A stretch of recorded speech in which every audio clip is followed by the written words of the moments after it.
Oh, encore un instantané touriste.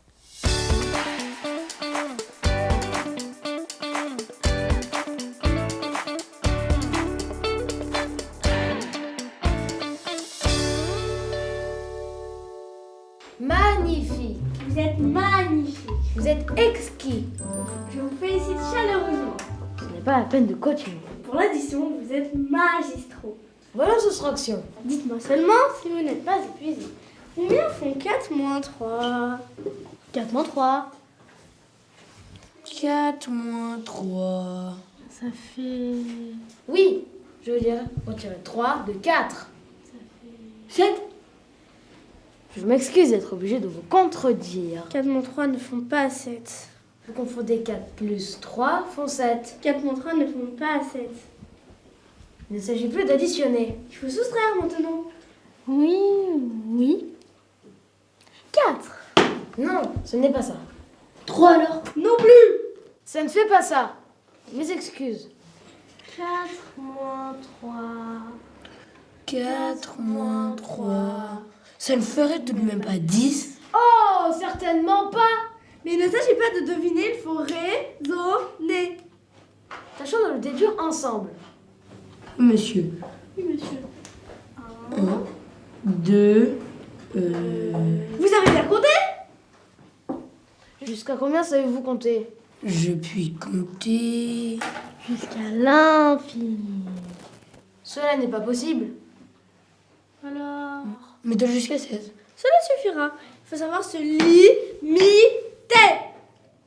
Comptez donc, s'il vous plaît. 1, 2. Et puis après 2. il y a 3, 4. Arrêtez-vous. Quel nombre est le plus grand? 3 ou 4? 3 ou 4. Quel est le plus grand? Le plus grand de 3 ou de 4. Dans quel sens c'est plus grand? Dans quel sens c'est plus grand? Dans quel sens c'est plus grand?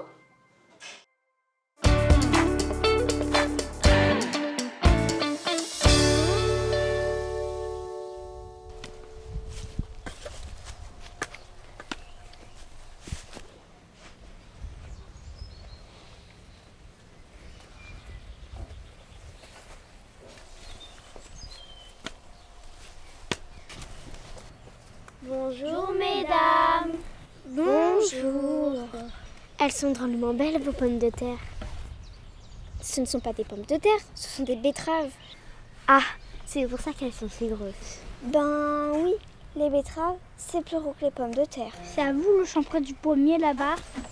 Oui, mais ce n'est pas un pommier, c'est un sapin. Pourquoi? Parce qu'il y a une drôle de vache dedans, qui a l'air vraiment bizarre. Ah oui? Qu'est-ce qu'elle a de bizarre, cette vache? Elle n'a pas de cornes, c'est quand même drôle. Une vache sans cornes. Oui, c'est vrai, mais vous savez, les vaches, il leur arrive de se prendre les cornes dans une clôture. Je vois et elle se casse en essayant de se dégager. C'est cela, mais celle-là, c'est autre chose. Ah? Il y a des vaches qui se battent des fois. Je vois, et elle se casse les cornes en se battant. C'est cela, mais celle-là, c'est autre chose. Ah? Il y a des vaches qui tombent malades des fois. Je vois, et leurs cornes tombent toutes seules, comme des dents. C'est cela, mais celle-là, c'est autre chose. Ah? Il y a des vaches qui sont méchantes aussi. Et on leur coupe les cornes pour qu'elles ne blessent personne. C'est cela, mais celle-là, c'est autre chose. Ah, mais qu'est-ce que c'est celle-là alors? Eh bien, celle-là, elle n'a pas de cornes parce que c'est un cheval.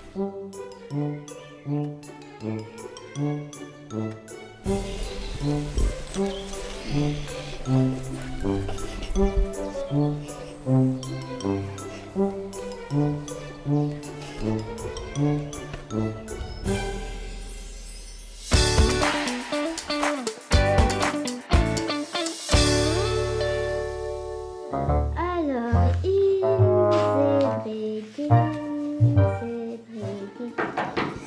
Quoi? C'est nous, rentrez. Mais non, là, je travaille.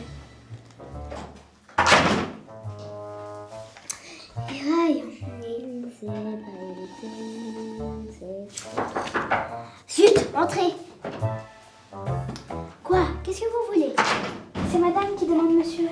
Eh bien qu'elle vienne, si elle aime parler, elle sait où je suis.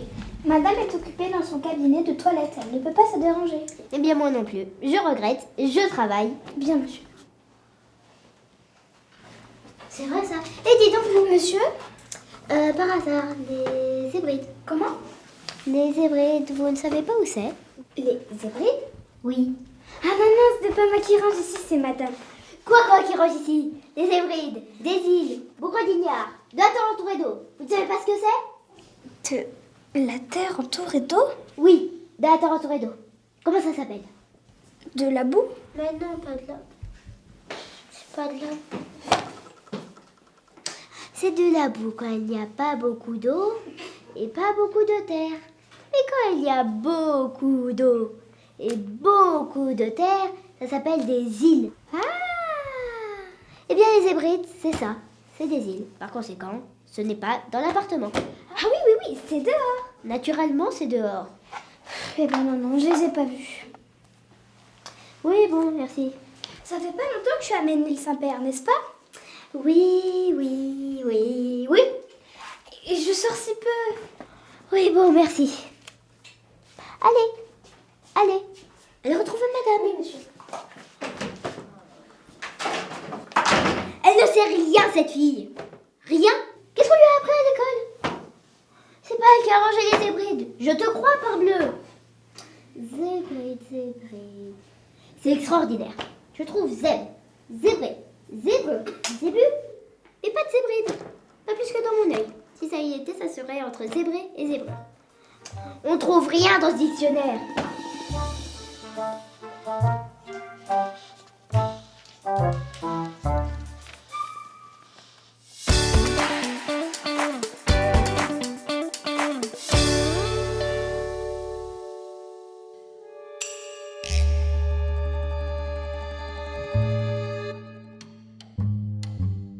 Elisabeth, Nathan, voyons. Il arrive ou non, serait-il avant? Il n'est pas encore tout à fait prêt, mais la soupe est déjà sur la table.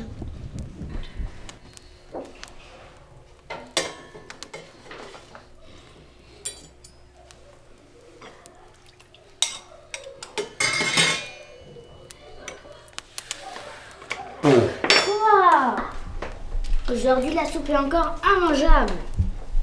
Comment ça? Aujourd'hui, c'est justement une très bonne soupe. Personne ne dit que la soupe n'est pas bonne. On veut simplement dire qu'elle est immangeable parce qu'elle est trop chaude. Une soupe qu'on vient de faire est toujours chaude. Tu l'as peut-être fait un peu trop chaude. Trop? Non, non, demain je mets un thermomètre dans la casserole pour que messieurs aient leur soupe à la bonne Une température. bonne cuisinière n'a pas besoin de thermomètre dans la casserole pour faire la soupe. Ah, voilà les moqueries, c'est chaque jour pareil. D'abord ils rouspètent et puis après ils se moquent. Comment ça, rouge pété? On a bien le droit de dire que pour nous, la soupe est trop chaude. Et ils remettent ça avec leur soupe trop chaude, c'est vraiment à désespérer. Tu n'as pas désespéré. Tu dois mettre la soupe comme elle doit être. Ni trop froide, ni trop chaude. Mais qu'est-ce que c'est que cette drôle d'odeur? Nous aussi, nous sentons qu'il y a quelque chose qui sent le roussi. Tu auras encore jeté ta cigarette sur le tapis? Mais pourquoi j'aurais jeté la cigarette sur le tapis? Si j'avais fumé, j'aurais jeté la cigarette dans le cendrier. Je n'ai rien affirmé. J'ai simplement fait une supposition. Et j'ai tout de même le droit de faire des suppositions. Ah, mon Dieu, la fumée vient du couloir. Ben vas-y, va voir ce qui se passe. Mon Dieu, la cuisine est pleine de fumée. Jésus, le lapin est tout brûlé. Ça, il faut toujours qu'il arrive quelque chose chez nous. Tenez, mais regardez, nous voilà bien. Avec vos éternelles disputes, tout notre repas est brûlé. Bon appétit, la cuisine est le royaume de la bonne ménagère. À qui la faute? À vous, avec vos éternelles rouspétances qui n'en finissent pas. Nous n'avons ni disputé, Ni rouspété, on a simplement dit la soupe est trop chaude.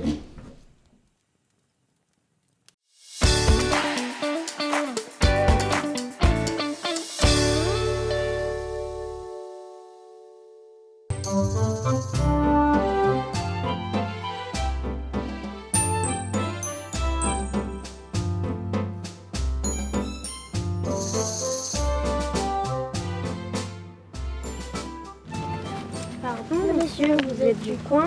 Ah ça oui, mon père est né ici. Mon grand-père est né ici. Et avant lui, son grand-père. Et le grand-père de son grand-père. En effet, on peut dire que vous êtes d'ici. Et oui, c'est deux familles. On est ici, on reste ici. Et vous, vous venez d'où? De là-bas. Là-bas, je vois. C'est loin là-bas. Plutôt oui, on en a traversé des montagnes et des rivières. Des montagnes et des rivières? Des villes et des villages. Des villes et des villages. Des champs et des prés. Des champs et des prés. Des plaines et des forêts. Des plaines et des forêts. De 12 paires de chaussures. 12 paires de chaussures. Et tout ça pour venir ici? Exactement. Et vous allez rester longtemps ici? Oh non, pas seulement. Ah, vous passez, vous allez où? Là-bas.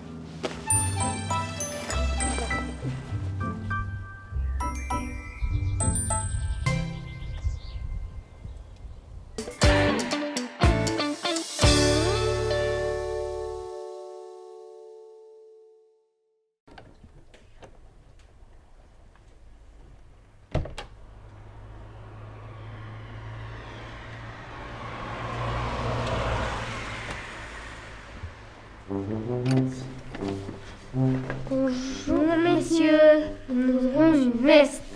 Bien sûr, messieurs, nous prenons tout de suite vos mesures.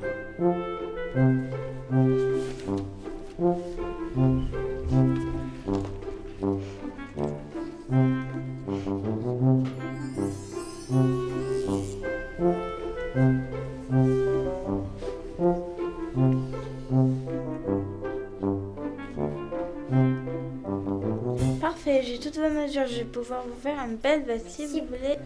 Je vous la fais en peau d'éléphant. Non merci. Les éléphants, nous préférerons les voir en liberté. Nous préférerons une veste en tissu, une veste comme tout le monde, quoi. Je vais vous mettre une manche jaune et là une manche bleue. Et au milieu, nous aurons quelques rayons mauves avec des petits points roses et blancs. Qu'en pensez-vous?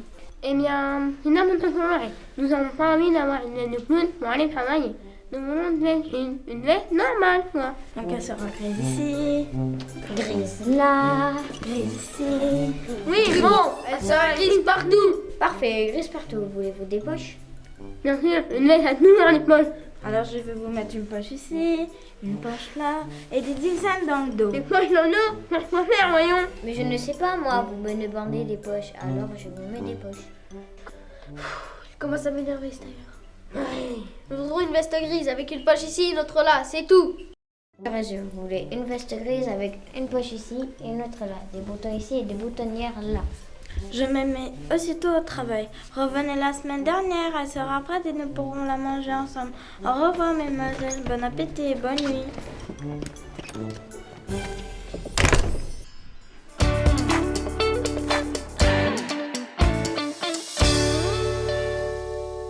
Mesdames et messieurs, nous avons l'honneur d'accueillir ce soir deux des plus grands magiciens du monde. Ils reviennent d'une tournée triomphale en Chine, aux États-Unis et dans la Creuse. Mesdames et messieurs, j'ai le plaisir de vous présenter les grands Tarasboulets. Mesdames et messieurs, ces hommes ont des pouvoirs prodigieux. Ils sont capables de tout voir, même ce que les yeux ne voient pas.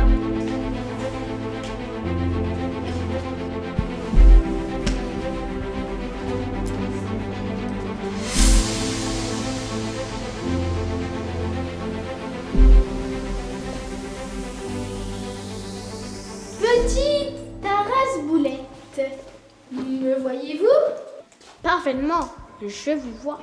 Je vais commencer par une question très simple. Combien y a-t-il de personnes dans cette salle? Pouvez-vous me répondre? Sans hésitation, je peux affirmer qu'il y a 123 personnes dans cette salle. Bravo, grand Tarasboulette! C'est parfaitement exact!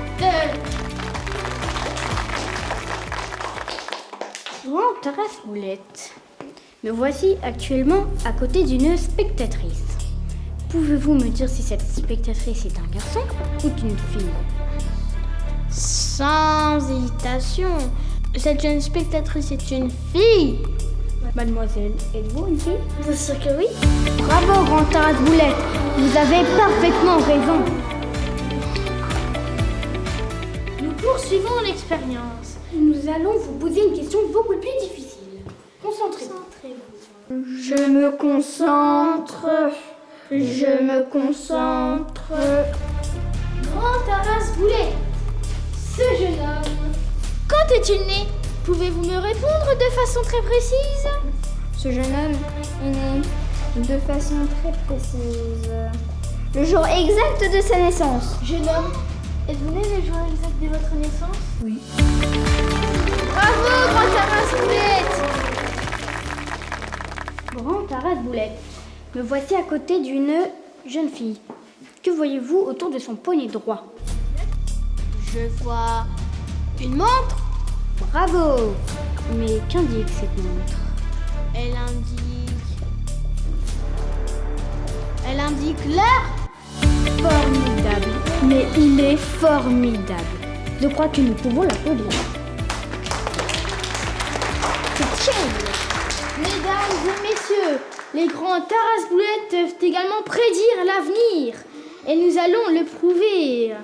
Grand Taras Boulette, je suis actuellement à côté d'une charmante jeune fille. La voyez-vous? Oui, je la vois. Quand elle sera grande, cette jeune fille va sûrement se marier. Pouvez-vous nous dire le nom de son futur mari? Sans hésitation. Cette jeune fille se mariera avec le petit Arthur, qui est actuellement en grande section de maternelle. Bravo, Grand Taras Boulette, vous êtes formidable.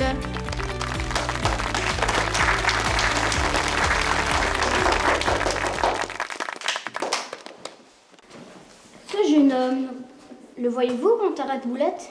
Oui, je le vois. Pouvez-vous nous donner le nom de ce futur métier? Sans hésitation, ce jeune homme deviendra président de la République. Président de la République? On est bien sûr. Grand Taras Boulette. Absolument. Mesdames et messieurs, nous avons assisté à le futur président de la République.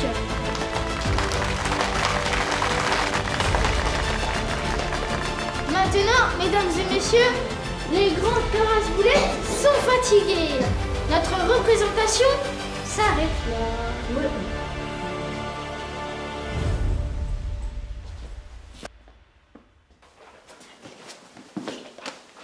Mesdames et messieurs, je suis désolée, mais nous avons perdu la clé du cadenas.